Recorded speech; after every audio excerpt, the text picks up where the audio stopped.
Show back, ladies and gentlemen. Big up Mr. Rattigan. Who remember? Who remember this letter? Who remember? Who remember this letter? We are going straight to it because this a video is 6 hours long, you know. So we don't have time for waste. I forgot straight to it. You understand? I forgot right at the timestamp. People are trying to take. Alright, see it, yeah? Big up Mr. Rattigan. Yes, yes.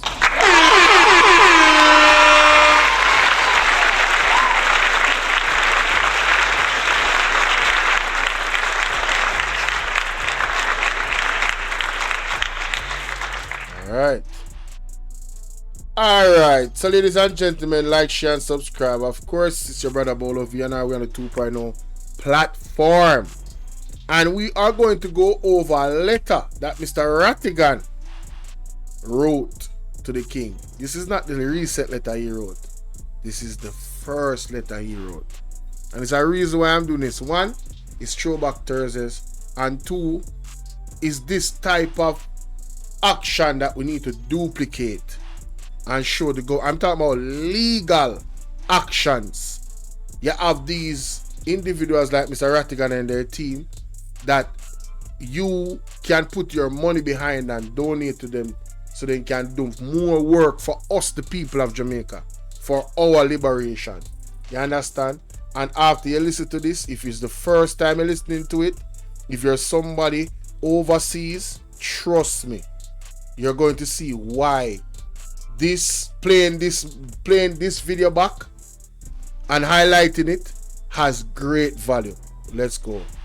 He's the one who actually proclaims it, and he has the right. He can sit down with the opposition and the prime minister and whomever, and he can talk about all these things, ask the right questions. He has legal services available at his disposal. This is the one man who does not pay taxes based on Jamaican law. He pays no income taxes, none whatsoever. And we say he has all of these resources. So why is he doing this? Because surely his legal counsel must have told him that, listen, you can only proclaim a state of emergency where there is insurrection, meaning somebody's trying to, like a coup, people are trying to take over the government, war, where you're at war with another state, or natural disaster, like COVID or a hurricane or something like that. Then they can say, okay, all right, state of emergency. But you cannot use the Constitution did not contemplate or does it authorize states of emergency for enhanced police measures as enhanced police measures? No. If you're there to provide safety and security for the people of Jamaica, you need to come up with good, sound, solid ideas. Not use the Constitution, bend it in a way to address the problems. And you're still not solving the problems, because when you come up with a state of emergency, guess what happens? You announce it and the bad man them run go somewhere else. So a once quiet area is now a hotbed of criminal activity because you have displaced the criminal from one area to another area. So I wrote to the king and I said, I went through the Constitution and I found out that you cannot sue the Governor General in any court. And the Governor General, he doesn't report to the Prime Minister or the Parliament. His boss is the king. At this time, it was the Queen.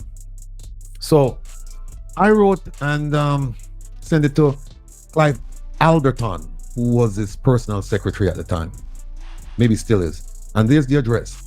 And one of the things I said to people, I said to them, listen, I need you guys to just go ahead and we put the letter up on the website and we said, please draft your own letter. You can even use this letter that I sent and just change your name, but just send them, because the more letters you send, the more likely that action will be taken. If it's just one person, then can throw it in the trash, never hear from them, never get a response. Or if you send one letter with 10,000 signatures, like a petition, that could get thrown away as well. So we said, no, we don't want that. We don't want one letter with 100 signatures. We want 100 letters. And I implored all of you, I said, don't be lazy, because this is about having respect for the Constitution and having people's rights respected. My Jamaican people, don't ever let this happen again. Don't ever let a Will Rattigan go out his way and give you guys the tools necessary to actually get some changes, right? To put Andrew Honest and his government to task. If all of you guys, thousands of you guys that are out there that watch us, had simply copied this letter and put a signature on it and send it to that same address, mighty God of Daniel, would things have been better today here in Jamaica? Would Andrew Ones still be the Prime Minister of Jamaica? Would he still be a part of the Privy Council? Right? Would he still be operating the way he's operating?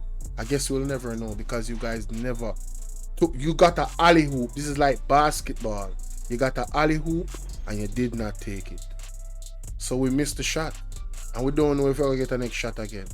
But this is the first letter that I know that Mr. Will Rattigan wrote to the prince, the king, or the queen at the time.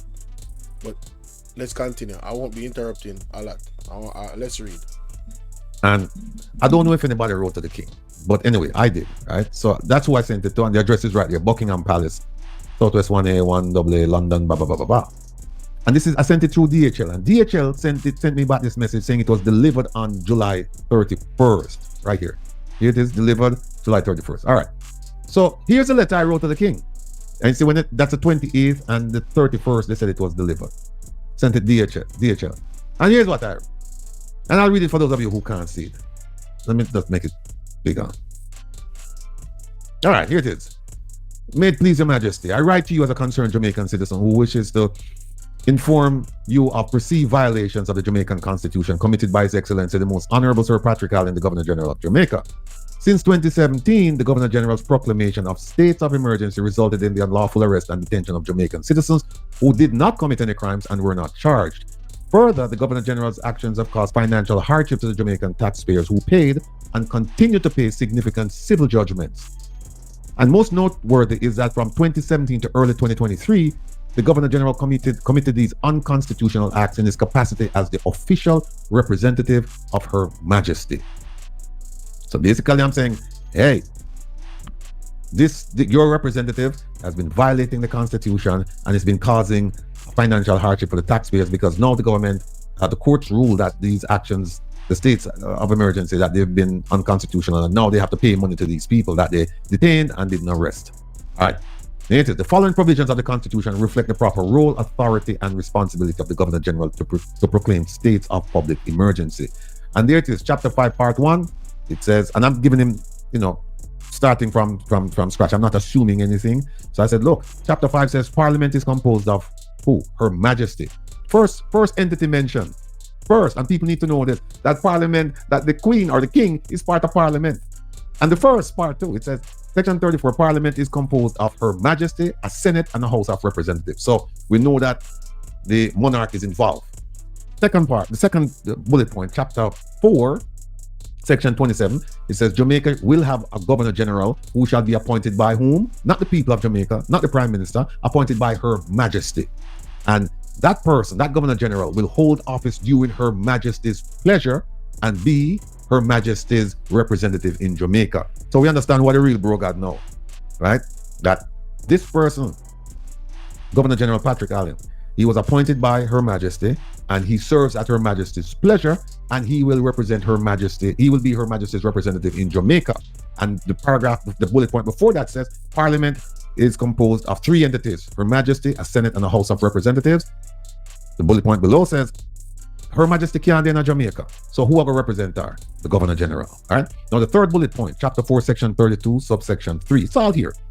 Where the Governor General is directed to exercise any function after consultation with any person or authority, he shall not, and the key word there is not, be obliged to exercise that function in accordance with the advice of that person or authority. What does this mean? Means that he has to consult with the Prime Minister and the leader of the opposition and whomever, and he will take advice from them. He will take counsel from them, but he's not obliged to follow them. It says right here, he shall not be obliged to exercise that function in accordance with the advice of that person or authority. So what this means is that if the Prime Minister, when the Prime Minister comes to him and says, listen, proclaim a state of emergency, the Governor General has the ultimate right and responsibility to say, no, this is nonsense. It doesn't fit. It doesn't comport with the Constitution. It's not natural disaster. It's not war, and it's not insurrection. And therefore, I'm not signing off on it. And keep in mind, folks, if the Governor General does not proclaim a state of emergency, guess what? No state of emergency can take place. So that's it. What? Third bullet point. Fourth bullet point. It says, and this is interesting because a lot of people don't know this. It says chapter 4, section 32, subsection 4. And all of these bullet points I'm giving you folks straight out of the Constitution. It says, where the Governor General is directed to exercise any function in accordance with the recommendation or advice of, or with the concurrence of, or after consultation with, or on the representation of any person or authority, the question whether he has so exercised that function shall not, N-O-T, be inquired into in any court. So, if the Governor General said, me nah do what I want to do, this, regardless of the recommendation, concurrence, consultation, representation, or anything, like anybody who come to him with anything, and him say, I'm not going to do it, you cannot sue him. Right there, chapter 4, section 32, subsection 4, it says, the question whether he has so exercised that function, whether he has done it or not, shall not be inquired into in any court. Any means all. Any means every. You can't sue him. Now look at chapter 3, subsection 14, subsection 1. It says, no person shall be deprived of his liberty except on reasonable grounds and in accordance with fair procedures established by law. Now, ISAT is not here. I'm just step up, but he could speak to this one. This goes to chapter 3, the fundamental rights and freedoms, where it says you can't just willy-nilly just violate people's rights. You have to do it you have to do it fairly. You can't deprive somebody of his liberty except on reasonable grounds. And what they did was unreasonable. Now, here's the thing. Look at chapter 3 now, subsection 20, subsection 2. The Governor General can only proclaim a state of public emergency where there is an imminent state of war between Jamaica and a foreign state, an insurrection, or public disaster. Where does it say you can use it for an uptick in criminal activity? It doesn't say that. It doesn't. You can't use state of emergency for that. Next paragraph. The Governor General is supposed to be non-partisan and expected to provide objective and independent guidance to the government of the day. And under Chapter 4, Section 32, Section 4 of the Constitution, he has the discretion to summarily reject any government request for his proclamation of an act that violates said Constitution. So the Governor General could have said to the Prime Minister when he approached him about using states of emergency as enhanced security features, he could have said no. Here it is. However, as mentioned, the Governor General proclaimed states of public emergency, which he knew or should have known would be used as a regular crime fighting tool. This was clearly outside the ambit of his role and violative of Chapter 3, Section 20, subsection 2 of the Constitution. And then I said the attached excerpt from the Governor General's throne speech dated February 10, 2022 is instructed. By the way, you know that Parliament can't start, they call it ceremonial, but it can't start without the Governor General being there and giving something called a throne speech, which is a reflection of what the government wants to do for that year. Parliament can't start without it. Now, here it is. And this is ISAT's piece. In July 2023, less than a year ago, the Court of Appeal rejected the government's appeal from a Supreme Court ruling that detentions under the proclaimed states of public emergency were unlawful. For reasons beyond the scope of this letter, the appeal court rejected the government's appeal based on lack of jurisdiction. Please see the Minister of National Security and others versus Everton Douglas and others. Of note is that significant civil judgments have been rendered against the government for unlawful detention under the Governor General's proclamation of states of emergency. And it is anticipated that additional civil judgments will be awarded by settlement or court decision. The Governor General's proclamations are patently unconstitutional and should not be countenanced. Although Chapter 4, Section 32, subsection 4 of the Constitution shields the Governor General from judicial scrutiny, I need to read that so people can understand where I'm going with this. Although Chapter 4, Section 32, the part where you can't sue him in a court, although it says it shields the Governor General from judicial scrutiny, it offers him no protection in the presence of Your Majesty because he serves at Your Majesty's pleasure. So what we're saying is, King, we know we can't sue him, but he serves at your pleasure. He's your representative. So here we are. Today, Jamaican citizens find themselves in a dire and unenviable position, and under the Constitution, only you, Your Majesty, can provide direct and immediate relief. Therefore, Your Majesty is kindly requested to review the matter and take appropriate action to prevent the Governor General from violating the Constitution, resulting in the abrogation, abridgment, or infringement of the fundamental rights and freedoms of the Jamaican populace. Right? Signed, Rattigan. Now, let me just summarize this. Again, Governor General proclaimed state of emergency. in violation of the Constitution, because he's not doing it for the three reasons that one of the three reasons that he should be doing it. He's doing it for police purposes, policing purposes. So I laid all of that out, and here's what I asked. If you notice what I asked the king to do, at the time I think it was the queen, but here's what I asked the monarchy to do: review the matter, review everything I've said, and do what? Take appropriate action to prevent the Governor General from doing this again. Right? So I sent that off. That's a throne speech right here. The Governor General talked about the policing matters. I think he mentioned it. Let me see, go back and say Minister of National Security. There it is. Talks about expanding the JCF training, blah blah blah. It's all nonsense. So then let me see what's next here. Oh, that's him. Oh, look at this. He's Governor General to earn massive 200 salary hike. Oh, here it is. The Governor General, this is on the side. The Governor General is set to receive an almost 200% increase in salary that will move his publicly funded income to just over 34 million per year. This man is an expert at using a pair of scissors to cut ribbons. And this is what we pay him. $34 million for cut ribbon. Kiss babies. Well, I don't think him get that close. Shake and have, the shindigs at King's House. And he not pay a dime. He not pay nothing. No, look at this, right? The chief justice get 34 million and him get 34 million too. Because I'm saying I have to keep it in line with what the chief justice is earning. So the chief justice is getting 34 million. Governor General, but the chief justice are working on. He might work. He might have to show up at the time and he might have to listen to case. He might have to make judgment. This gentleman here, Sir Patrick Allen, Wemdo, cut ribbons and key party at taxpayers' expense, and get 34 million for that. 34 million. Hold on, let me go back. Oh, look on this. Look at this. The total budget allocated for the maintenance of the Office of Governor General and its staff for the current fiscal year is 440 million Jamaican dollars. Just for film little office, And I think he have the custos them and the GP, but 440 million. And this does not include fee 30 something in pocket, 34. And look at right here. Several sections of the society have criticized the expenditure as unnecessary. And look, the Constitutional Reform Committee recommend that Governor General, the office be abolished. So them working on that. All right. Remember telling them don't pay no taxes, and someone don't believe me? Look at this. This is from the income tax code from Jamaica. Look at this. There shall be exempt from tax. This is section 12. Emoluments that are income payable to the Governor General and an acting Governor General. If we don't have an acting Governor General. But look at this. Exempt from tax. Him pay zero income tax. Zero. And you have poor people out there struggle like the lady we listen to today. People out there struggle for make ends meet. And we have this relic from colonialism who did it, and him get 34 million and him officer get 440 million and him pay no income tax. See that? I'm that. And him give out a war to the diaspora. Me know me not get it, me never expect it, and so that's fine. But them say more give to people who demonstrated active and significant service towards the development of their community of residents and to the development of Jamaica. We now get that herb. No, we not the dirty 30, I get that. No, let me just go through this constitutional thing here with the Governor General so people understand.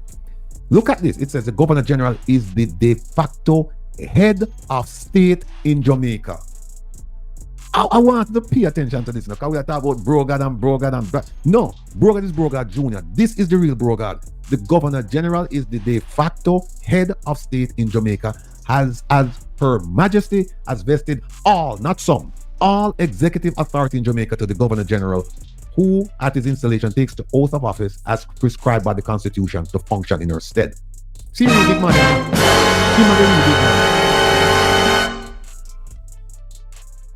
And then the section I'm going to read up before, section 27, where it said there shall be a Governor General who will be appointed by Her Majesty and serve at her pleasure and blah, blah, blah, blah, blah, blah, blah, blah. Right? The Governor General carries out roles and functions that are fundamental to Jamaica's democratic governance structure. So you see, if him not did certain things, what does I say? If him not did certain things undemocratic. So we need Sir Patrick Allen to make us democratic. This is where them use and fool we, you know. I'm hoping me attack the farmer out of Westmoreland who never finished school. Him can understand what me I say. When I say the real broker in Jamaica is the Governor General and the real top is the King. Let them go try and move the Governor General. Look here. The Governor General chairs meetings of the Privy Council. The people don't know them have a Privy Council in Jamaica, you know. They have a Jamaican Privy Council. And them advise the Governor General on his prerogative of mercy and appeals from public officers. Him can grant clemency, him can grant pardon. The Governor General, not the Prime Minister, and leader of the opposition, the Governor General.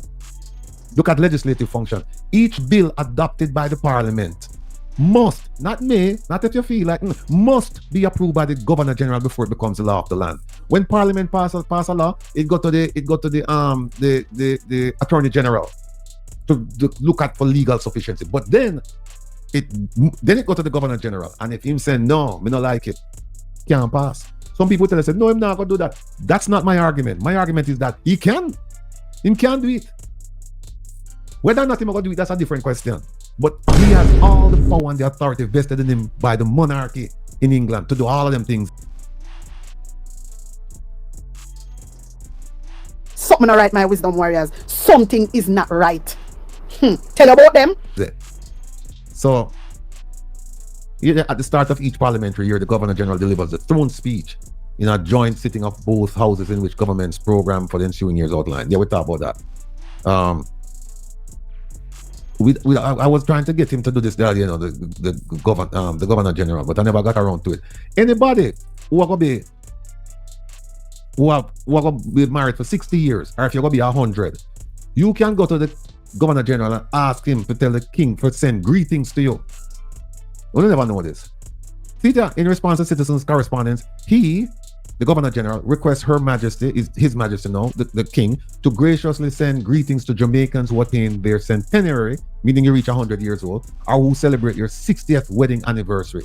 And then the Governor General sends his own greetings as well. So anybody out there who have 60 years of togetherness, marriage, talk to the Governor General, and the King will send on something, and the Governor General will send on something as well. Or if you turn 100, I'm obliged to do that. Make him work. Where's there? I am that. Oh, this is the Constitution. Yeah, I'm sending this to them already. Yeah. Let me see what else. All right, here it is. Period of public disaster during which there is enforced a proclamation by the Governor General that declaring that a period of public disaster exists. And here it is. Period of public emergency means any period during which, see it right there, so I'm not make it up. Jamaica is engaged in any war. There's enforced a proclamation by the Governor General declaring that a state of public emergency exists.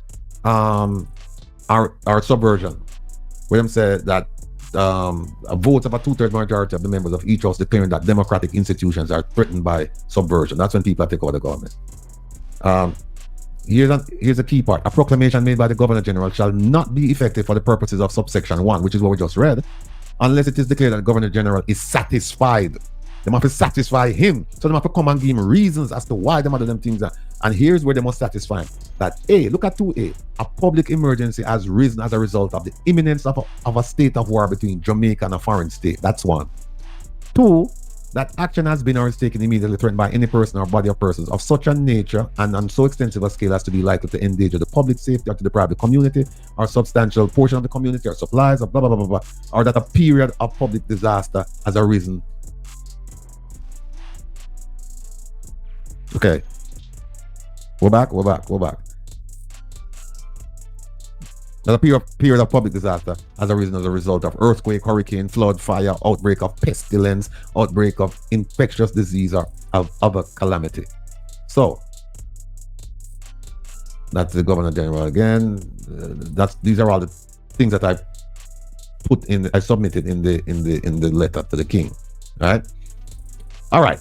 Now, this letter. I'll go back up the song. This letter was sent, what is it, July 29th or something like that? All right, the letter was dated July 28th and it was delivered on the 31st, like 3 days later, right? And we know that the King or the Queen, she had some problems, and then the Queen died, and then the King ascended, and then they have some problems. We don't know what happened. but we never get a response. And a lot of you kept saying to me, when will we get a response from the king? When? Well, here's the response. First thing is that we get this. And I got this and I never even paid much attention. Because when I come in and I thought it was junk mail. But this is the mark right there, so Buckingham Palace. And it come ear mail. So I say, I just opened it recently. And this is what I seen in the letter.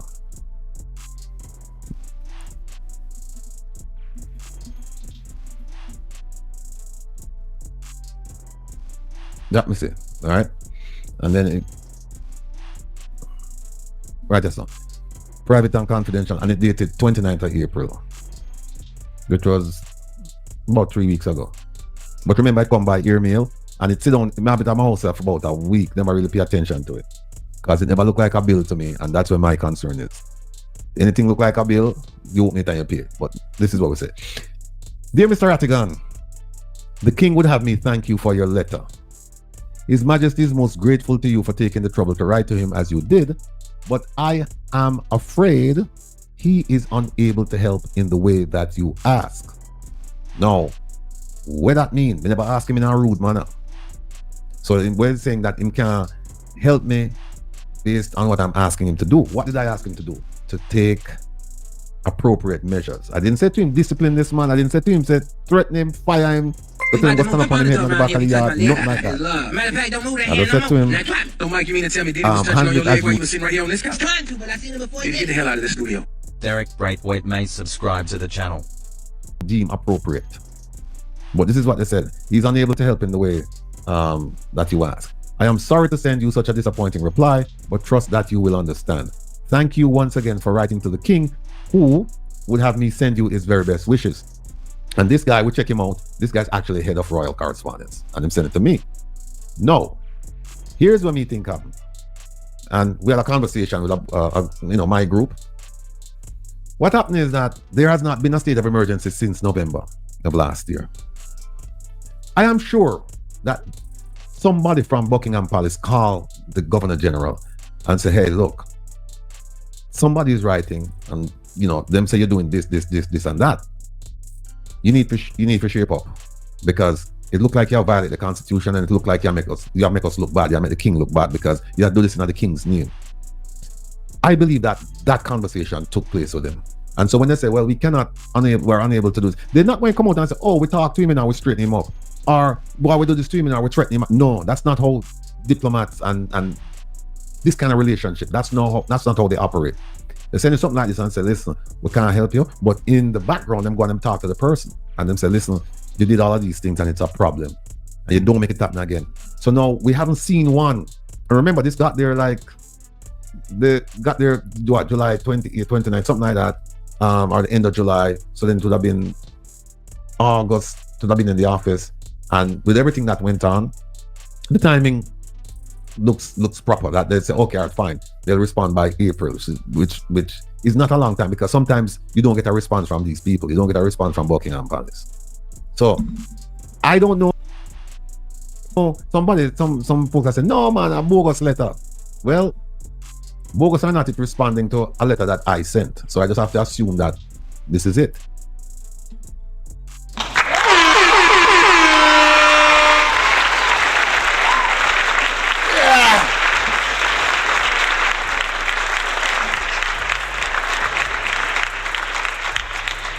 So that was the first letter that I know of that Mr. Rattigan wrote to the king. His response, however, I agree with Rattigan. Andrew Jonas probably was spoken to. He probably was. But they wouldn't have done it publicly. However, I also still stand on the point that if we all wrote letters, the same letter, used the same letter, printed it, signed it, and sent it to the king, and the king saw 200,000, 300,000, 400,000 Jamaicans home and abroad, writing this letter to the king, concerned about the abuse of power by the Prime Minister, and in proxy, the lack of action by the Governor General, allowing Andrew Holness to just operate with impunity. I believe that a public response would have been made. Yeah, I believe so. If there was enough social media push around it. But I really applaud Mr. Will Rattigan and his team for educating us, the not so bright Jamaicans, the ones that probably don't take the time out to read and go through these boring things that he takes the time out to go through. So I would encourage everybody to go and sub up to Reasoning with Rattigan and listen to the boring things that he has to say, because those things are weapons that we can use to legally stand up for ourselves as citizens in this country, where we have a government that is whether intentionally or non-intentionally violating our constitutional rights, the highest law of the land. What can go so? Jamaica, it is time, man.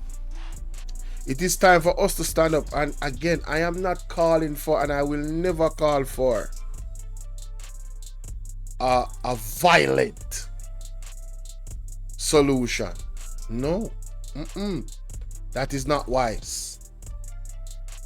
There are still legal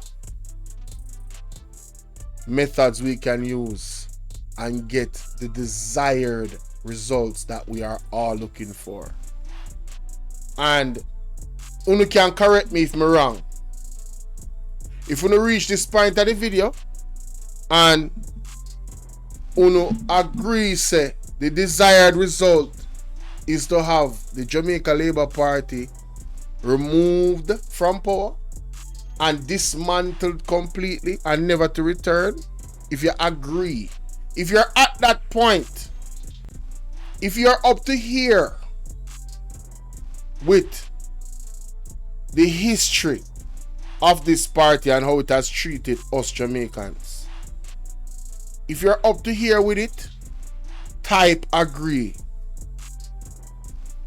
in the comment section. Just type agree. From me see a type agree, me know what time it is. Just type agree. You understand? Yeah, man. But big up Mr. Will Rattigan. Really appreciate him platform. Yeah, man, when you go over there, just sub up, man. No joke. Alright? I know them always have some things planned. Them always have something in the pipeline. So I'm going to go over there and go support. Alright? That is it.